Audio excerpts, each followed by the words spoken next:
So I took a nice bubble bath tonight, um, on my solo home retreat, while my husband and kids are out of town, and had some cacao when I was in the bath, and after I drank it, I thanked it for coming all the way from Peru or actually I don't know if it's from Peru. I'm not sure exactly where. Some of it was from Tanzania, so all the way from Tanzania to yeah, to spend time with me and because it's a lovely it's a lovely experience. It feels great. It's energetically like pleasant. Um, there's a yeah, I don't know. It's wonderful. And so I thanked it. I said, thank you for coming all the way here. And it said, thank you for in my mind's eye in my mind, whatever. Probably just a conversation with myself, but maybe channeling, who knows. Um, but for shorthand, we'll say it said, um, thank you for, contributing to spreading me around the world. Um, and,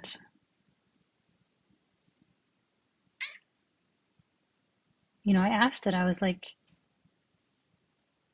I mean, we're both in a lot of trouble in a sense because humans are cutting uh,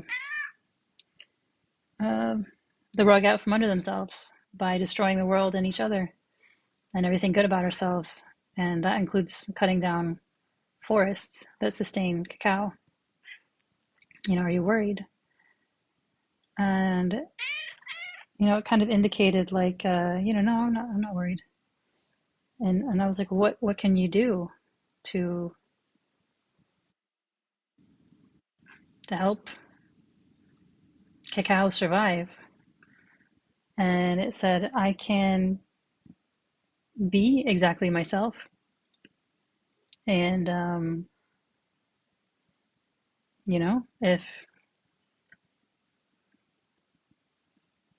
if the most powerful beings on the planet deem me worthy of continued existence, then I'll continue to exist.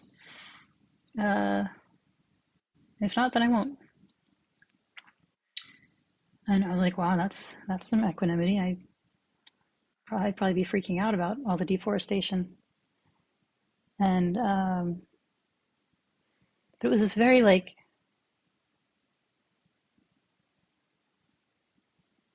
it had an attitude of like, what can I possibly do other than be the best version of myself? And I said,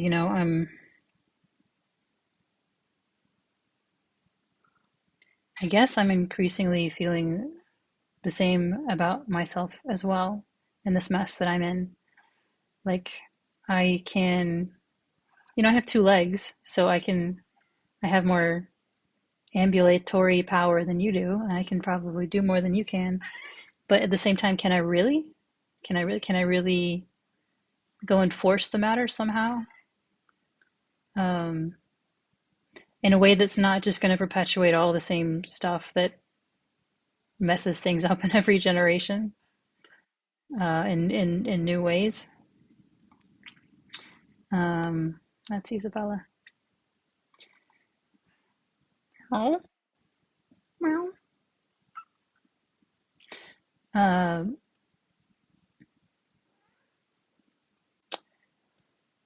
and it made me kind of think of the artists through history, including during some of the toughest times, or Thoreau, who he had a pretty charmed life. He had options. Um, he decided to do what he did, you know? And people give him crap for his mom making him lunch or whatever, but it's like if the world wants to support artists and philosophers, is that a bad thing? Should his mom have said, "No, fuck off, go to the woods and good luck to you," you know? I mean, if my kids want to be artists or philosophers and they're welcome to come have lunch at my house, 100%. But anyway, the novel I'm writing is about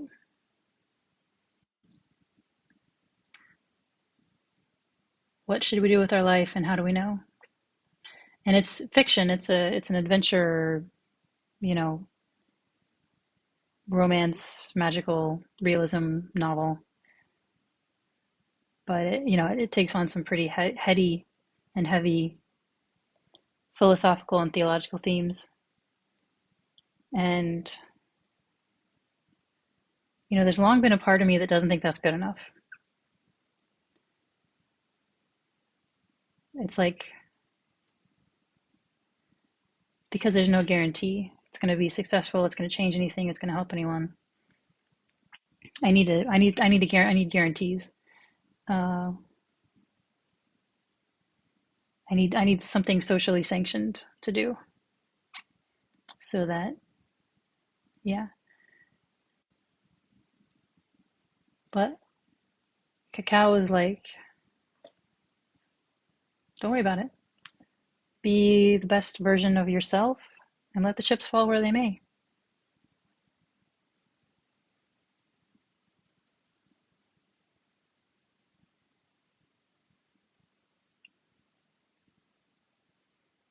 And I saw a quote on Facebook a long time ago that said, you know, do what makes you feel happy and alive.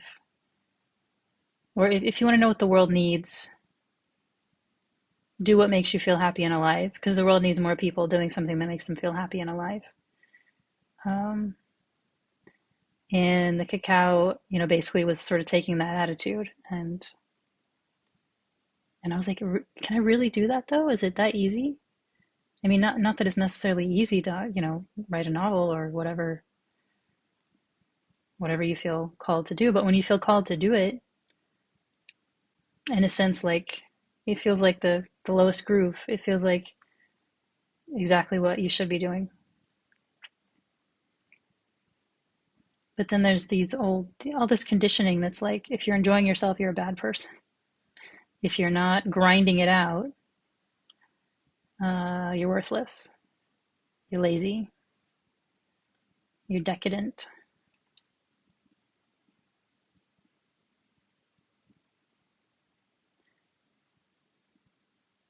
But more and more, I'm coming around to there's plenty of people grinding it out. There's plenty of people fighting each other. There's plenty of people struggling for and against this and that. And more, I don't find my place there. I just don't. That there's no place that feels like it's a place for me. It all feels contracted and like I can't pretend to know what the answer is. So I'm going to feel like a fraud if I just pick a side.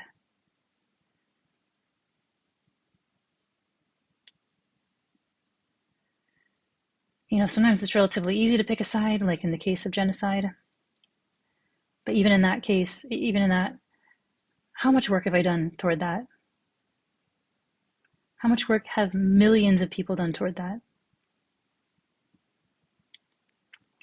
It doesn't mean that everybody gives up. It doesn't mean that I'm going to give up. But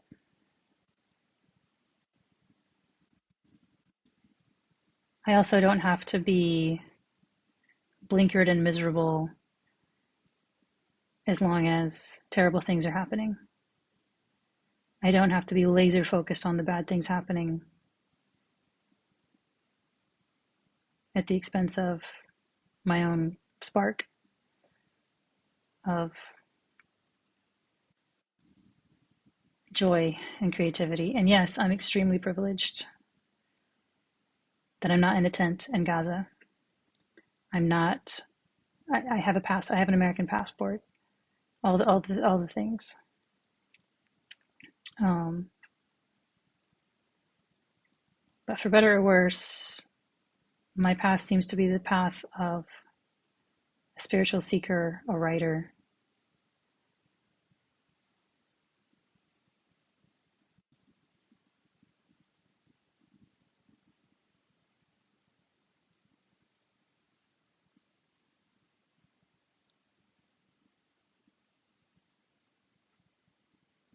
And other things. Mother, a gardener.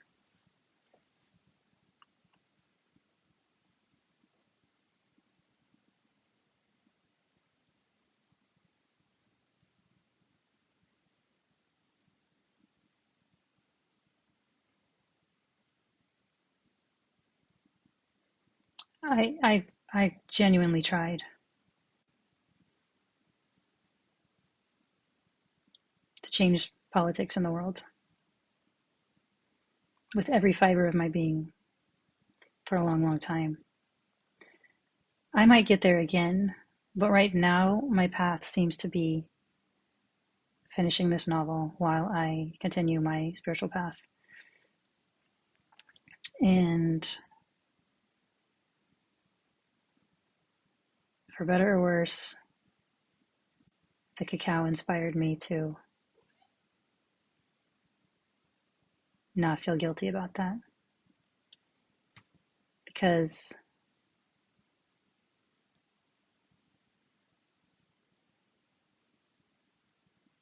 it makes me feel alive. It makes me feel like I'm finally doing what I need to be doing. And every other path feels like a dead end for me right now. And I think of, some of the writers who, had they been activists instead of writers, had they beaten themselves up instead of doing what made them feel alive, the world would be a poorer place. I don't see a lot of good. You see some, it happens, but I don't see a lot of good, deep, thoughtful fiction these days. It's all kind of postmodern or fluffy, you know? Nobody's tackling the big issues in a popular way. Nobody's really doing that. And there's no guarantee that, I'm going to be able to market mine. Maybe people are doing it, it's not selling, it's possible.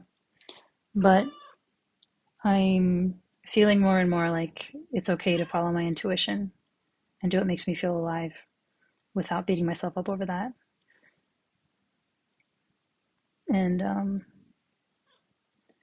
the cacao tree saying, I'm going to be my best self. What happens, happens. Chips are going to fall where they're going to fall.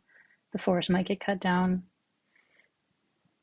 My neighborhood might burn down in some kind of riots that are sparked by the fascist takeover. I mean, I don't know. I don't know what's going to happen. Um,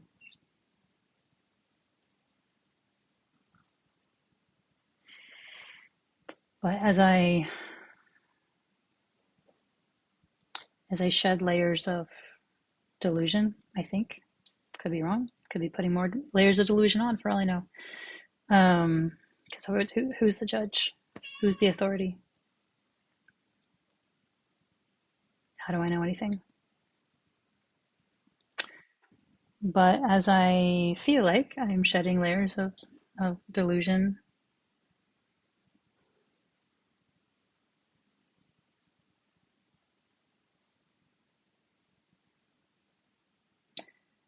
I'm starting to feel like my own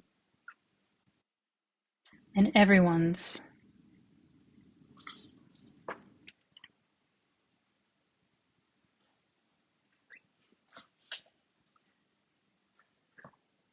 possibility of feeling alive and joyful, because it doesn't feel like a very alive and joyful time. I don't even know where I can look to find joyful people right now. It's just such a mess everywhere. So That's my contribution. And at least, at least I can feel happy and alive while I'm doing it. That's worth something. But it's rare enough that,